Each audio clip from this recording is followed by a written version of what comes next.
touched on something about a lot of the documentaries that are coming out now and just hyper focusing on sports because that's our two areas of interest here. One of the things that I have personally seen is some of them are good and some of them are kind of duds. One that stands out to me is uh, the Michigan cheating scandal in college football with Connor Stallions. Didn't Yeah, really yeah. get into a lot of it. The University of Florida football team with Tim Tebow, Aaron Hernandez, didn't really get into it. It seemed like it was very surface level. Why do you feel as though there is this? Is it a new approach? I guess it's a two-part question. Is it a new approach, and why do you think it is this approach? I'm so glad you're asking this, Rick, because this is what I feel is happening with a lot of them. So now that everybody's seeing that there's these big audiences that they can tap into, you've got big companies that are like, "Hey, I'll get access. We'll go know those two stories, but they're like, oh, we'll get in there. We'll get the school to get us access and stuff. But they're not taking the time to like really get to know the players, to really trust them, to allow you to really dive into it. They're like, oh, we got the money, we've got the clearances, and we'll go in there. But then it's all surface stories, right? Great docs, you got to really get to know the people. You got to really get them to trust and open up and talk about things that you're like, oh my God, I can't believe they shared that, right? That's what makes that, and that's what I feel now because everybody's getting in and it's big money. And when I was doing these before, there was only like us and ESPN. Now it's like, it seems like, Michael Strahan's got Smack, his company. Shaq's got Jersey Legends. You've got all these people that are producing. They're like, oh, we're doc production companies now because they have a big athlete or a name and they've got the money and the backing, but they don't build the relationships. They're churning them out right away. So that's why a lot of times I'm sure, and they pitched it like the scandal one in Michigan. You're like, I'm sure the network or whoever was like, oh, that sounds awesome. But they didn't have the time or the connections or the personal relationships to really get into it. That is something like looking at, we're doing Jordan Tutu's doc right now, and we've been at it for like 3 years.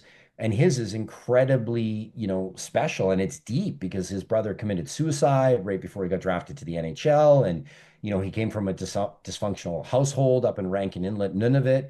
People don't know where that is. Like, probably to most Americans, I could just say it's close to the North Pole and they would get it. It's up in the Arctic. They don't have paved roads.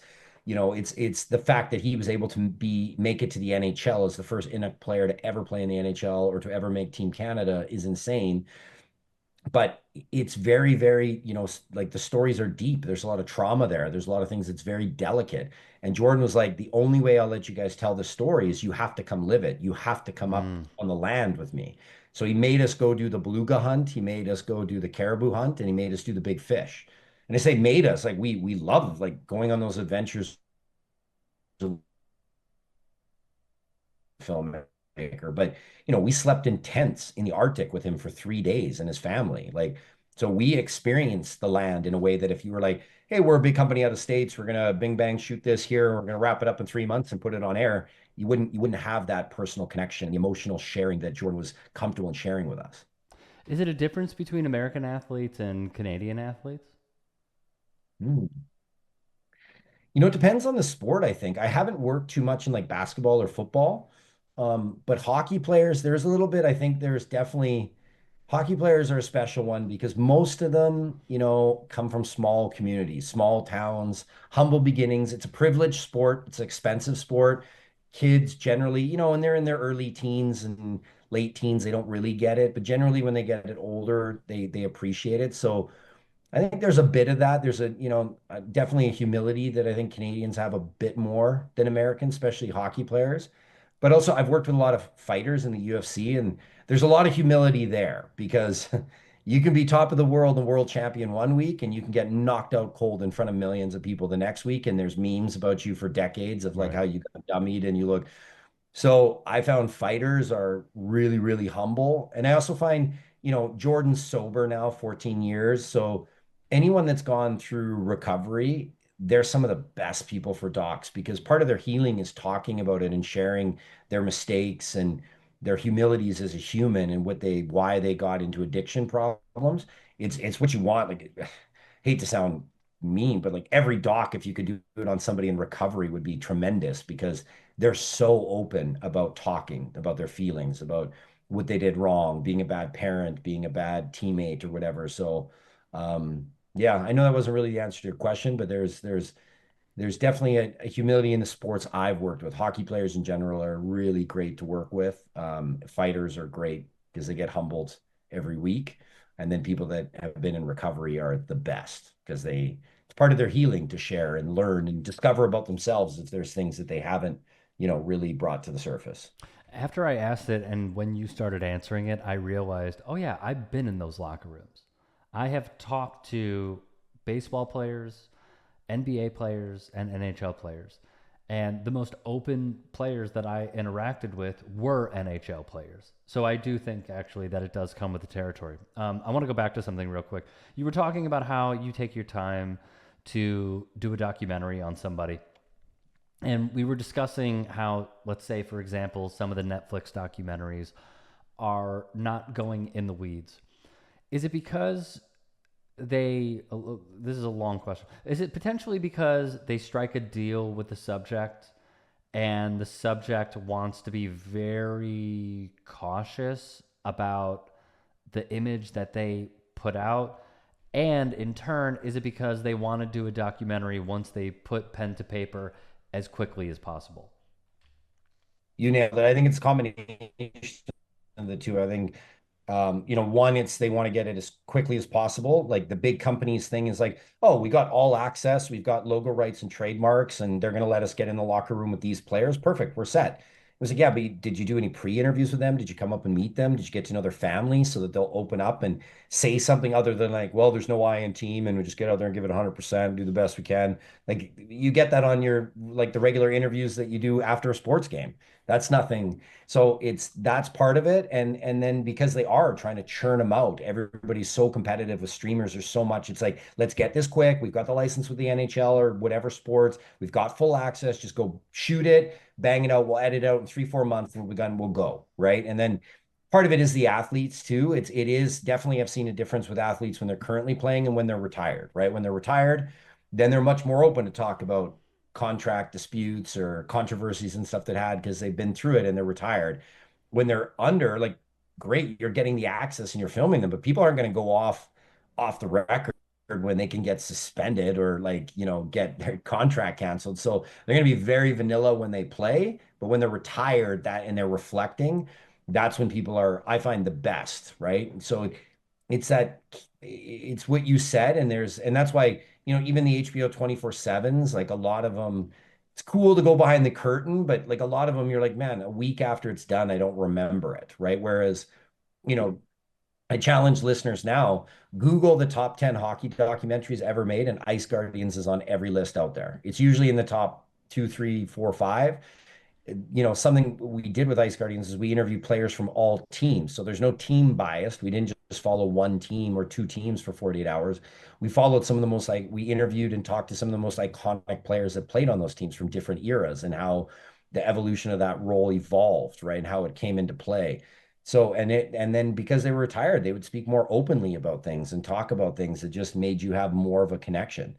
So I think a combination of those things, like anything, when it gets over commercialized, then that's also what you're displaying, right? Mm-hmm. That's what I feel. It was like the big Amazon series that came out on like 16 of the top players. They released it before the season.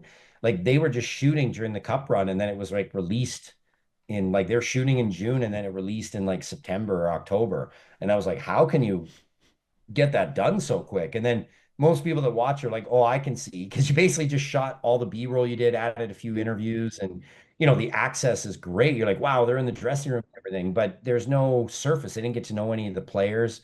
And even a lot of the players I know because we were working with the Oilers then too. And they'd be like, no cameras, but they had a deal with the NHL.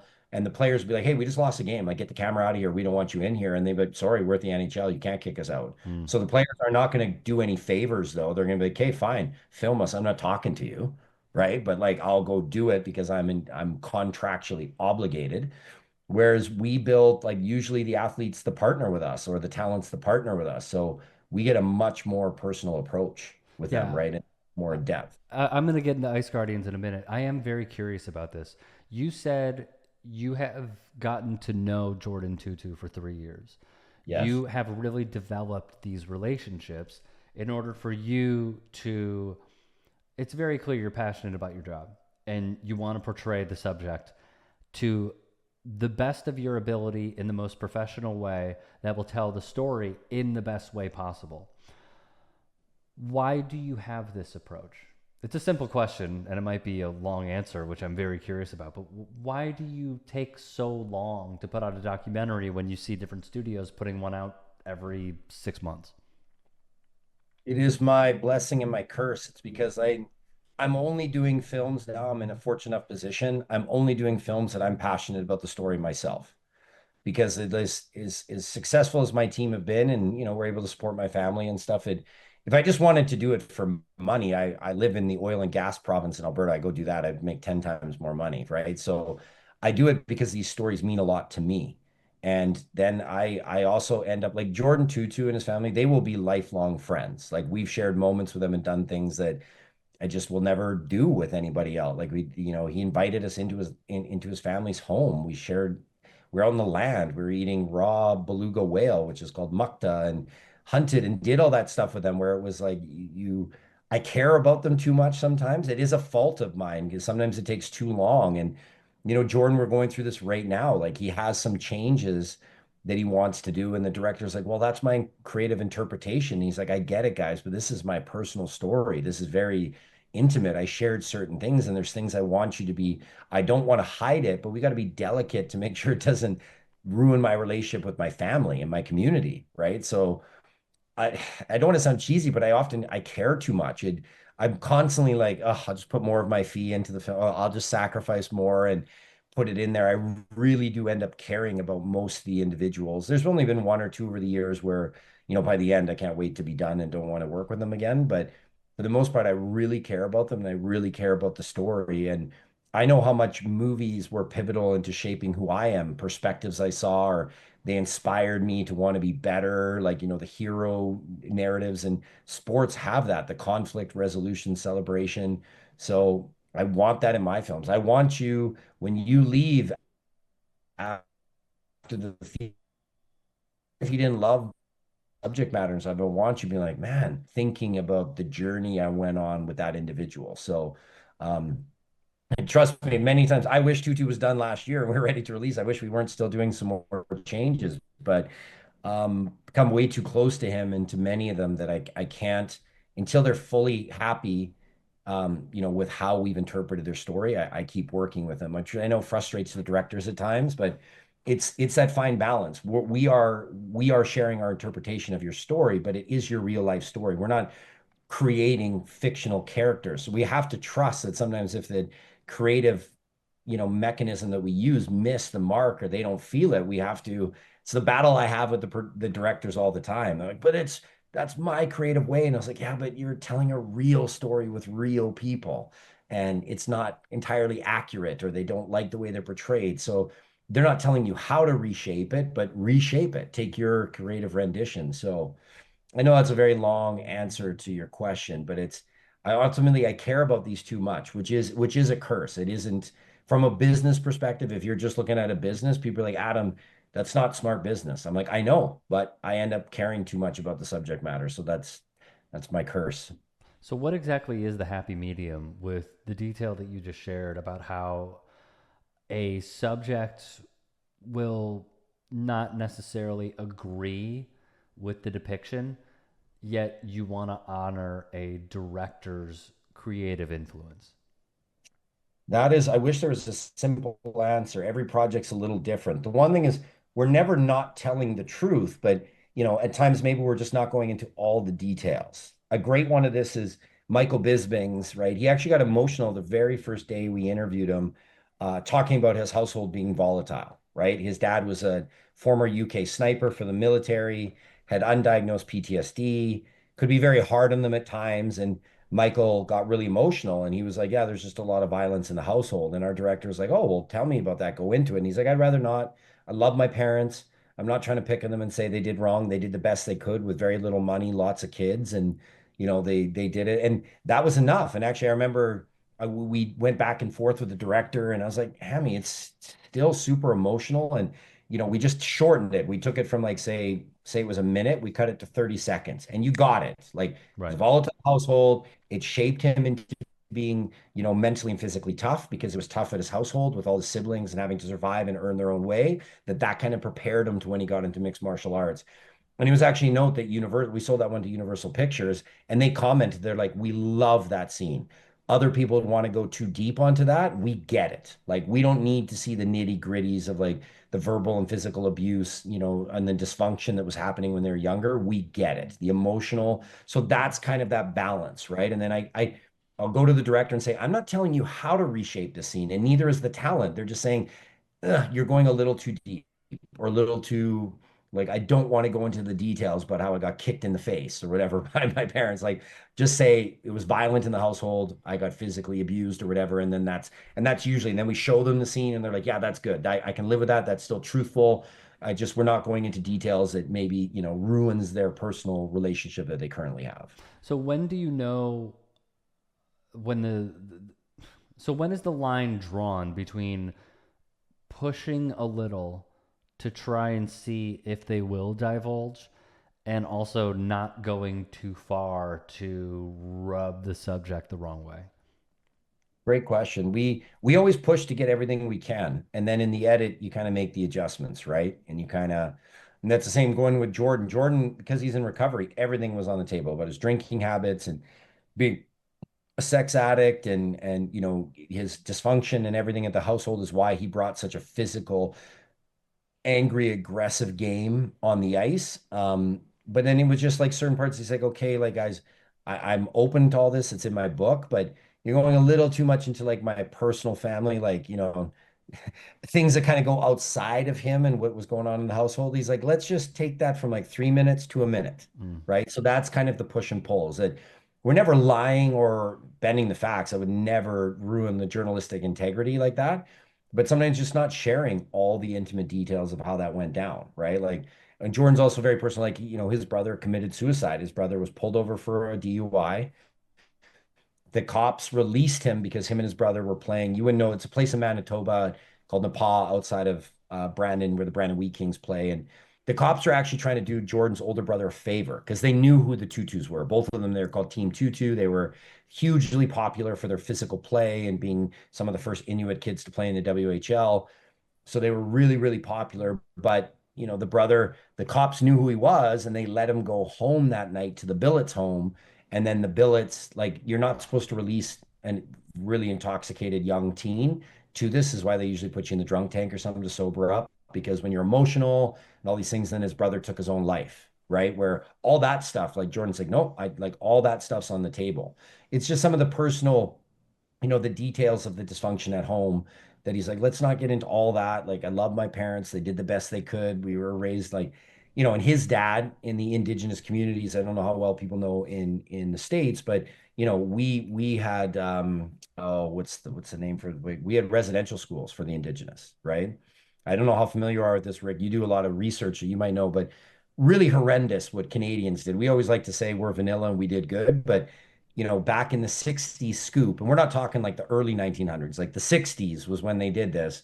They would take indigenous kids from their families, the church and the RCMP, and they would put them into these residential schools. So picture that now, like you're at home and the police and the church are saying, your kid, we don't want them learning the savage ways. And I'm saying that for those that, like, I'm doing air quotes, of your indigenous people. We want you to learn English, not use your native tongue, and you're going to learn our religion. So they put them into these residential schools as young as like 8 and 9 years old. They would take you away, put you in these things. All kind of horrendous physical, sexual, and emotional abuse was done at these schools. So then, of course, that generational trauma gets passed down, right? So in the film, that's something Jordan really discovered in doing this. He's like, I understand where my dad came from, right? Because he was in one of those residential schools. So at times when he was drinking, he was masking his own trauma, right? And then he would take that out on us because he didn't know how to mask it. And these are things Jordan is comfortable in talking with. But then certain details and stuff, he's like, ugh, like maybe let's just omit some of these. We don't need to go into it that long, right? Like we get it.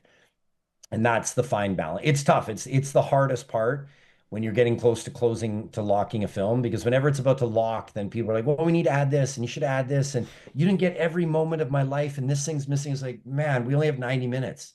So I can't get everything in there. And there is an art to storytelling where you've got to keep the emotion going. And if it comes across preachy, or we're trying to shove a narrative or trying to push the education side too much, then the audience tunes out and doesn't resonate or connect. You really resonate and connect if the emotional tone is there, and it can be kept simplistic at times for the audience to get their own interpretation of how that went or how they can relate to it, because they had a dysfunctional household and whatnot. So it's always the hardest part of the dog. It's the part that we dread the most when you're in the edit and you're trying to find that fine balance. But we always try to push.